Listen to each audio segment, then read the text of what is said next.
Oh, were you able to hear anything? No, Oh, sorry. I did the whole mantras and everything. And okay, please start reading if you.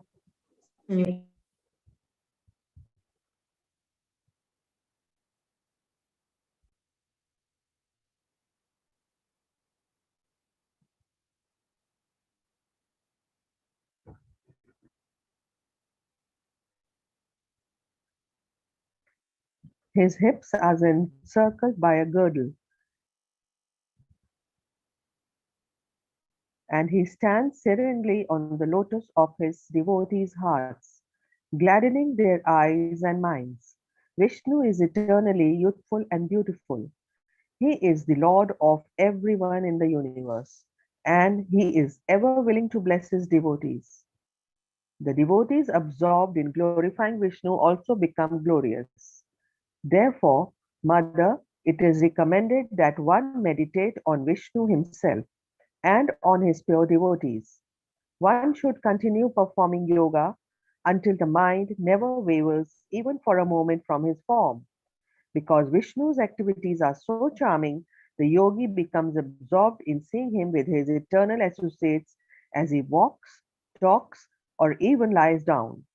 To cultivate an attraction for Vishnu's personal form, it is best to meditate upon his limb by limb, rather than contemplating his whole body. One should first concentrate on his feet, whose soles are adorned with marks of a thunderbolt, gourd, banner, and lotus. His ruby colored toenails are as brilliant as moonshine. This meditation frees the yogi from the ignorance and misery of material existence.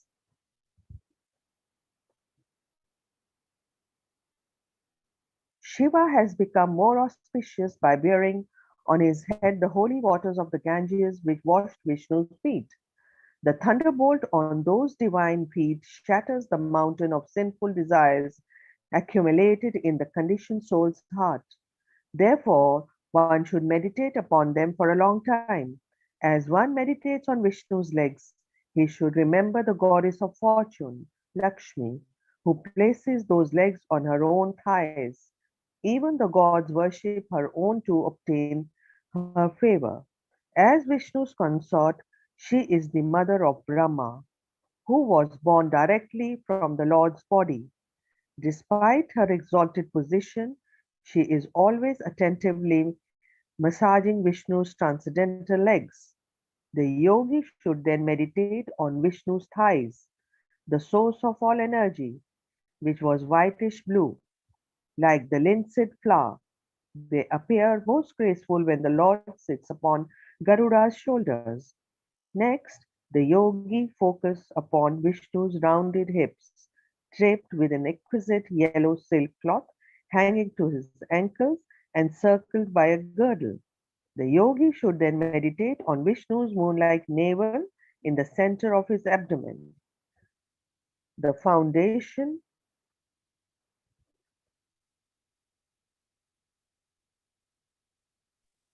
Okay, let's pause here. That sentence here, the thunderbolt on those divine feet shatters the mountain of sinful desires accumulated in the conditioned soul's heart. That is such an amazing assurance. That's why we shouldn't just like, yeah, I know this thunderbolt, and there's a lotus, and then there is the umbrella. I mean, it's supposed to go deep into that. By the way, talking about classes, this could also be a very important topic to connect with when we're talking about, say, qualities to develop. It'll be nice to also include lotus feet of the Lord and the symbols and the meaning, and which symbol, by meditating on which symbol, which anatta can be liberated. Like which one, from which anatta we can be liberated. That could be a very nice idea to dwell on, like that. So that's why studying Bhagavatam is important, because we can catch these kind of principles that will practically help us in everyday life. So now I'm just thinking, wow, like today I'm going to be meditating on the thunderbolt, because, I need definitely the destruction of the sinful desires that accumulated in the heart. Any comments or questions about the symbols on the lotus feet of the Lord?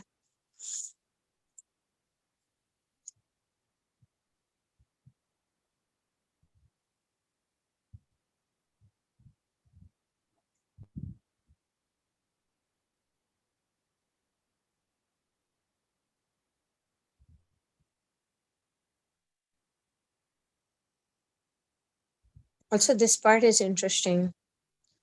Lakshmi, who places those legs on her own thighs.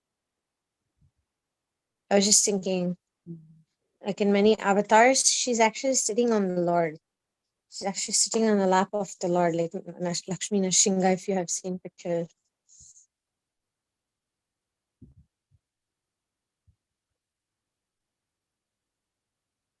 I think this is really worthy of studying and meditating about the lotus feet of the Lord and the power of the lotus feet of the Lord.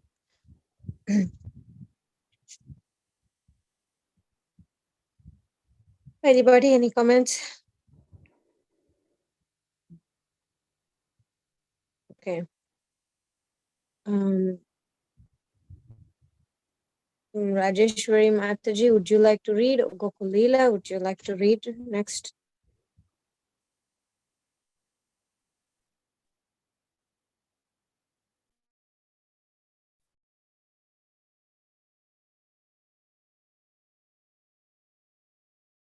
I didn't notice, what part did we stop on?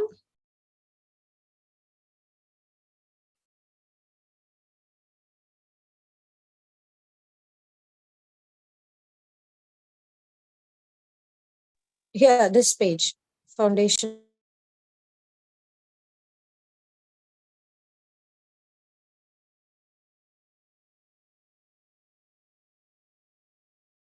Just at the top of the page, the cosmic lotus. Yes, yes. Okay.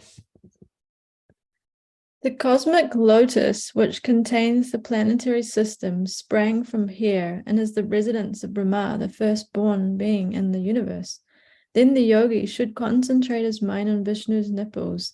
They resemble a pair of exquisite emeralds, by which a tinge of white, due to the rays of the milk-white pearl necklace adorning the Lord's chest. The yogi should then focus on Vishnu's breast, goddess Lakshmi's residence, which gives transcendental pleasure to the mind and fully satisfies the eyes. After that, he should meditate on Vishnu's neck, which enhances the beauty of the Kaustubha gem hanging from it. Next, he should meditate upon Vishnu's 4 powerful arms, from which the controlling gods derive their power. He should then concentrate on the ornaments adorning those arms, which always seem freshly polished. When the Lord appeared as Kurma, his turtle incarnation, to help the gods and demons churn the milk ocean, they placed Mount Mandara on his back as their churning rod, and as it revolved, it banished the Lord's ornaments. After this, one should meditate upon the discs in Vishnu's hands, known as Shudasan chakra. It is a dazzling luster and 1,000 spokes. In another hand, he holds the brilliant white conch, which resembles a swan resting on his reddish palm. One should then meditate upon Vishnu's club, named Kaumodaki, which is very dear to him.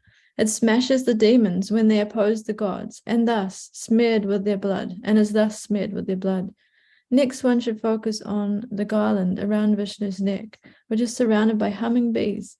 Then one should meditate on his pearl necklace, which represents the pure living beings, always engaged in his service. The yogi comes at last to Vishnu's face, as attractive as a lotus. He appears in this world out of compassion for his devotees, who are always anxious to see him. His nose is raised, and his spotless cheeks are illuminated by his glittering shark-shaped earrings as they swing back and forth. While meditating on Vishnu's handsome face, the yogi should contemplate his curly hair, lotus petal eyes, and dancing eyebrows. Kapila again pointed down to the pond, where a delightful scene unfolded. 2 gleaming fish swam around a dark blue lotus, which was surrounded by black bees collecting nectar from its yellow filaments. The Lord's charming feature put even this enhancing sight to shame.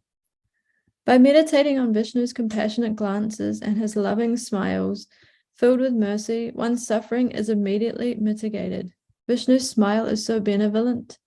For those who bow to him, it drives away all grief and tears. The yogi should then meditate on his arched eyebrows. By so doing, he will lose interest in mundane sex life. Filled with love and affection, the yogi should next deeply contemplate Vishnu's laughter. When Vishnu laughs, he reveals his small teeth resembling jasmine buds, rendered rosy by the luster of his lips. This enchanting vision can be easily contemplated, and it removes the desire to see anything else. By such meditation, the yogi gradually develops pure love for Vishnu. Due to excessive joy, he experiences ecstatic symptoms such as horripilation, and his eyes are bathed in constant tears of love. Kapila explained that the yogi meditates to attract Vishnu's mercy, as a fisherman attracts a fish with a hook. However, once the Lord graces him,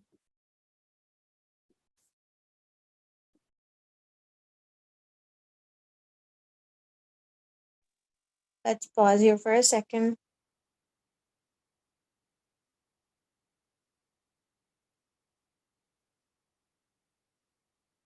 This is the ultimate mindfulness. The mindfulness concept actually comes from this original principle of meditating on the Lord limb by limb and understanding his potency and power, and to be able to connect that macrocosm with the microcosm.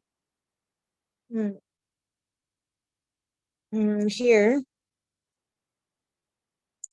that beautiful, right? That beautiful description of 2 gleaming fish swimming around dark blue lotus, surrounded by black bees. Oh my God, it's such a sweet scene, right? Like materially on and nectar collecting from its filaments. And then actually Krishna's features are so attractive that even that is nothing in front of the Lord's beauty and his loving smile, because his loving smile we forget all our suffering. One example I want to give is practically for us, of course, the Vaishnavacharyas say that Mutti ninna bhajisalare kettanara jannadavanu dushta karya madidagyu shishtanage kaiya piditu. So we're not as fortunate to like actually go and touch the limbs of the Lord. Okay, we're not able to, because we have this human form of life and we still need to practice sadhana and perfect our sadhana in order to get to that next stage. But it says how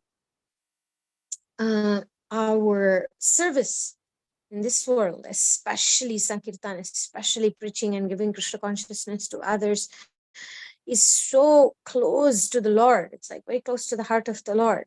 So by doing that, we are actually touching the Lord's um, heart. We're touching, meaning we're in touch with the Lord's charming, beautiful, merciful glance. And I remember, like, I have a friend, and we talk regularly, and then she was having so many troubles, like her father passed away, Guru Maharaj passed away, so many difficulties of the mind, and other people around were giving hard time, and her car got stolen right in front. She got attacked by like people, like early morning she was trying to go to Mangalarti, and then some people, like bad people, came, and they just basically showed her the weapon, and she had to like get off the car and give the keys, and all these kind of strange things were happening. And I remember the joy that she would experience, because she's a preacher, she does university preaching, and then she would just talk about it like she had seen the smell of the Lord. And then like I could really experience her joy of preaching, and I was like, wow, amidst all the crazy things that are going on in your life, how can you be so like calm and happy? And that's who she is. She's a preacher, she's a devotee, and the Lord reciprocates. And we cannot say that the Lord was not smiling upon her, after all these things were happening. Mm. Yeah. So that's who we are. Okay, let's remember that amidst all the chaos that's happening, what we are ultimately, actually what matters is that our devotion, we are Krishna's, and Krishna is smiling upon us through the services that we perform, etc. So let's not give too much power to our problems, and not too much, do not give too much problem to our anarthas and weaknesses, but to stay focused on the mercy of the Lord, which is service, seva, and especially taking care of other devotees and taking care of people to bring them to Krishna consciousness. And that's a very, very great service. It's very dear to the Lord, and smiles upon us when we engage in that. Any other comments, questions?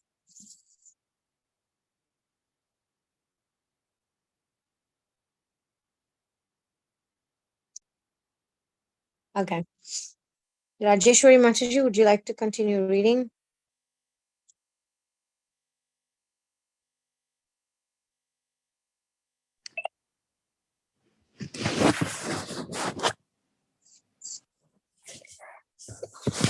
With divine love, he need no longer meditate. At that point, he sees Vishnu always and serves him spontaneously with purified senses. When the material mind is thus cleansed of material desire and thoughts, it ceases to exist as a lamp is Extinguished. extinguished. When the oil runs out, the yogi's pure mind is then united with Vishnu's mind, and he has no other thought than to satisfy Vishnu's desire. He ceases to identify with his material situation, becoming transcendental to material happiness and distress. Rather, he experiences his relationship with Vishnu. He sees how the pain and pleasure with with which he previously identified are due only to the false ego produced of ignorance.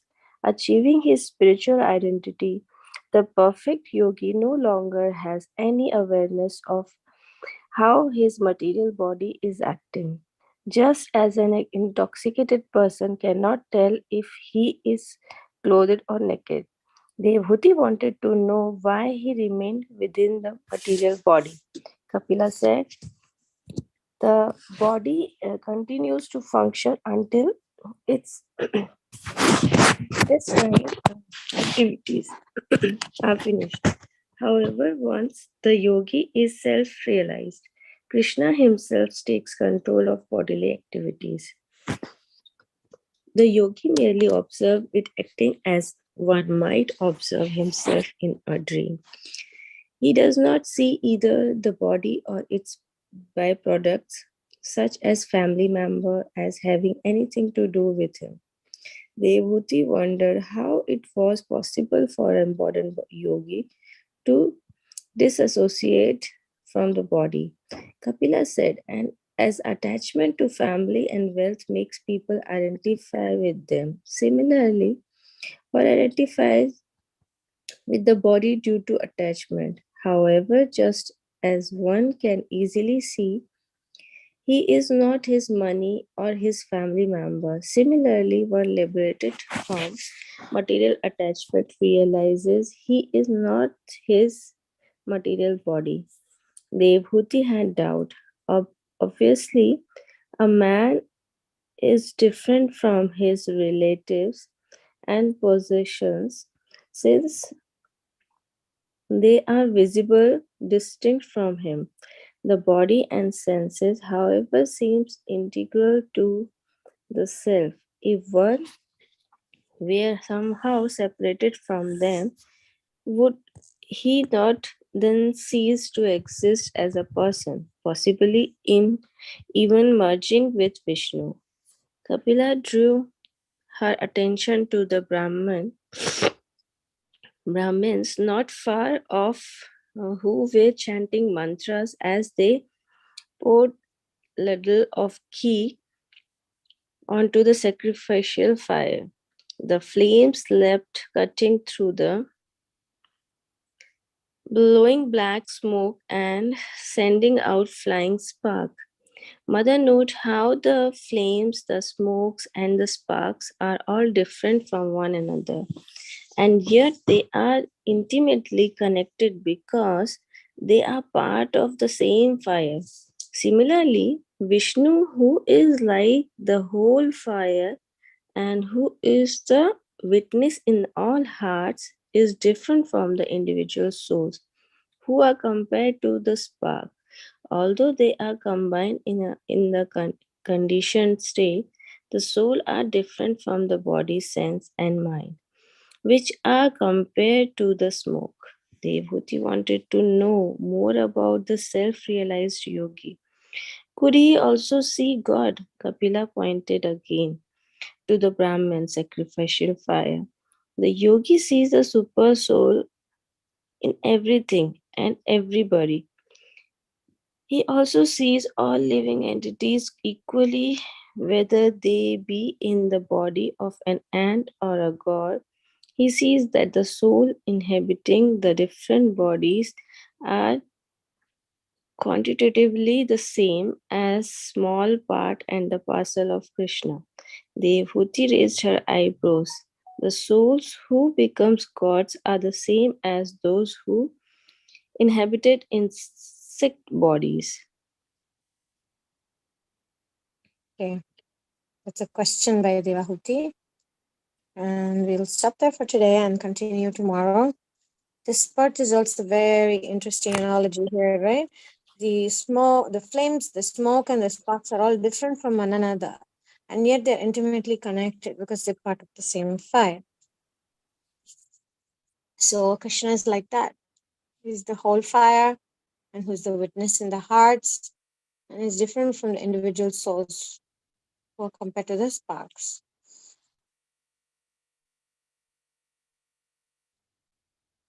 This is a important analogy to understand the philosophy of our the distinction between the body and the soul and the Lord. And these questioning are very similar to like Arjuna. Arjuna also asks, how does the yogi stand and sit and walk and what?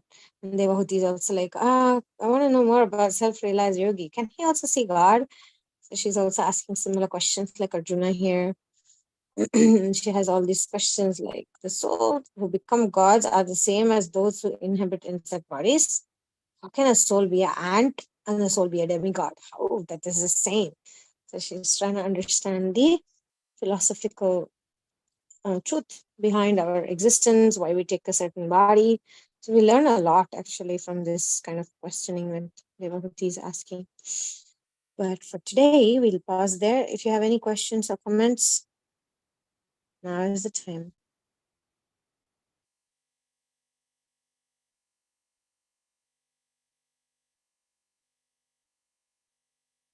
Otherwise, if you don't have anything, we can end here and continue tomorrow. Srimad Bhagavatam ki jai, Srila Jai. Prabhupada ki jai, Jai. Gaura Bhakta Vrinda ki jai. Thank you very Jai. much, Gokulila, Rasastali, Rajeshwari, Radhika, for joining Hare today Krishna. and Thank you participating so in much. the reading. Thank you, Haripol.